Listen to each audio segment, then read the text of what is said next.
It's exciting when there's nothing there and you get to create this magical space that they can walk out into, right? You guys feel me? That's why I love this industry. We take ideas and we turn them into reality. We get to do it every day and we get to make money doing it. I mean, how much better does it get? Welcome to the Sales Made Simple podcast. This podcast is dedicated to helping overwhelmed outdoor living professionals, landscapers, and hardscapers just like you increase your closing rate to over 75% without doubling your workload so you can build a seven-figure business that doesn't need you. I'm your host, Joshua Gillow. Let's dig in.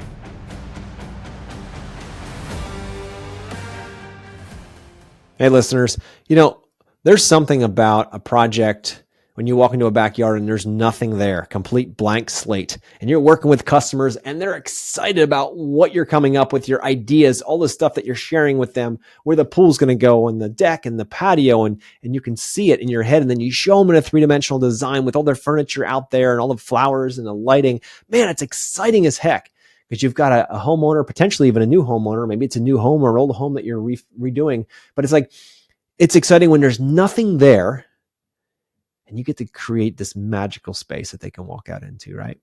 You guys feel me?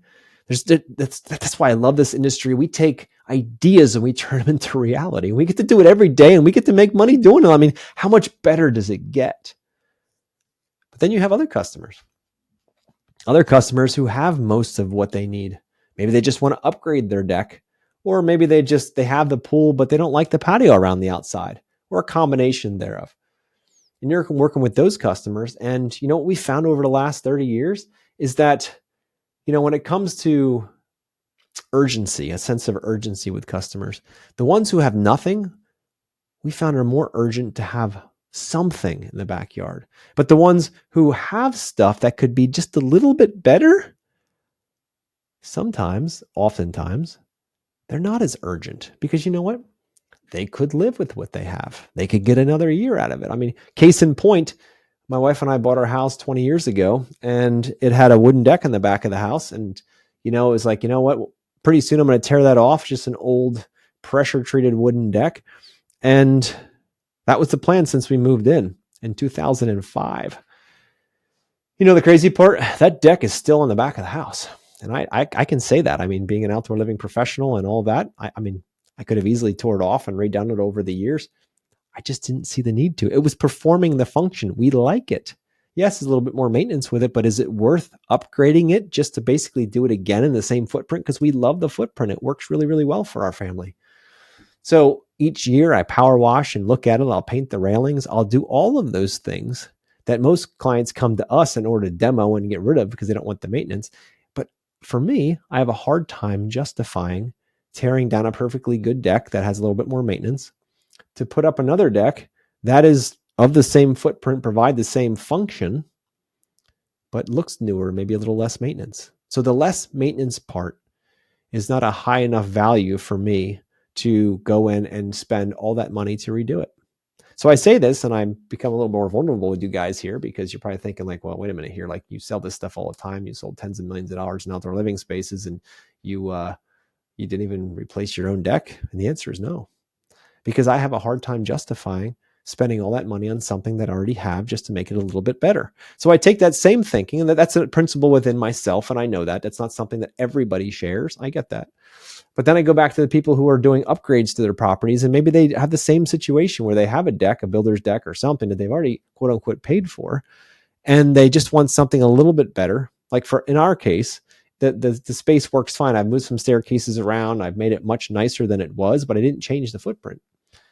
Now, some clients come in and they have that little builder's deck, that 12 by 16, which does nothing for them. And they need to get rid of it because it's crimping their lifestyle outside. It's actually more of a wall or a prison than it is an actual place that they can get out there and spend time with the family. So what I'm saying is each situation is a little different, but if they have existing features, we found that there's a higher probability that they'll go back once they see real numbers. They'll go back and they'll say, you know what? I don't know if we can justify that. And that's a part of the sales process. There's a whole justification that happens, right? They're gonna think through this emotionally, but then they're gonna logically make the purchase toward the end. They are going to add logic toward the end when real numbers are being moved around. So when you're out there selling and you're out there working with clients, trying to help them either from a blank slate, have some amazing space for their family, or you're going to work with somebody who has a space that is trying to enhance it. Remember, they're not two of the same things. They're not just a project. To that customer, there's a very different emotional driver, potentially into their principles as well, to the point of, hey, we have something, it's good enough for now. Let's wait till it falls off before we fix it. Versus we have nothing and we need to put something else out there so we can actually at all engage the space. So remember, both those customers aren't the same people. You can't approach them the same way, because the one is coming from all possibility and the other one's coming from, can I really justify any of this? Like, we have a space that's good. We've seen plenty of spaces over the years where customers have us out and they're like, we don't really like the red brick. Can you do brown pavers around my pool instead? I'm like, yeah, no problem. We can lift them up, redo the bases, do all that stuff. Here's the proposal. It's going to be $60,000 to do that. And they're like, okay, we'll get back to you, in the early days at least.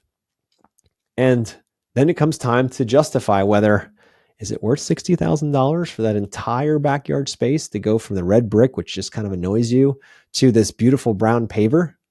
Some customers may say yes and never think twice about it. But there are going to be many customers that have a hard time justifying. They have a hard time justifying they have a space that works.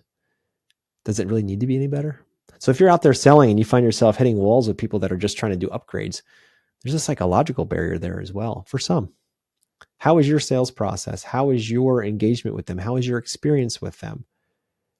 Taking that into account.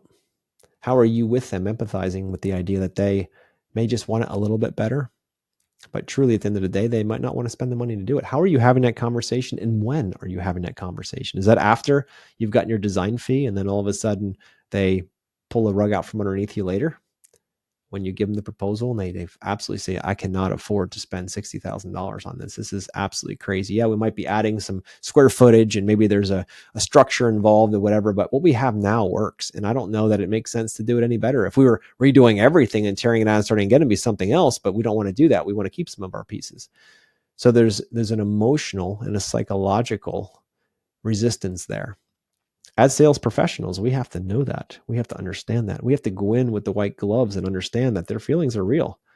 And whether we like to deal with them or not, we're not counselors here. We're not therapists.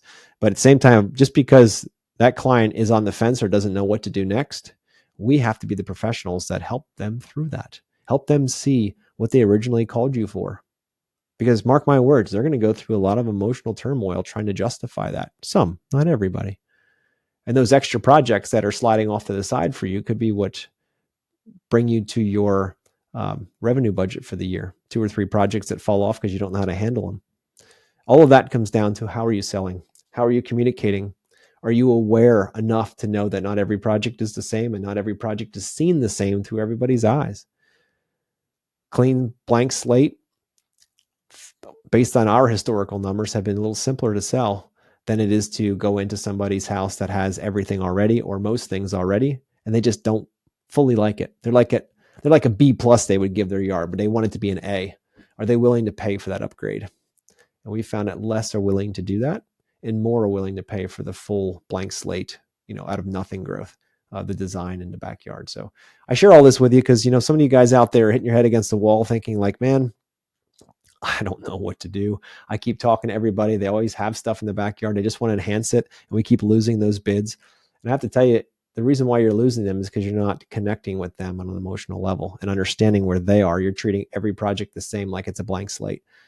And not everybody is receptive to that. You can tell through your close rate. So guys, if you need help with this is what we do here at Yes Express. You can go down to the show notes below. You can book a call. We can talk about how to get you through that so that you can become downright dangerous when it comes to helping clients and become much more capable of moving them through that emotional journey so that not just you can win by having a great project, but they can win by leading and living a better life.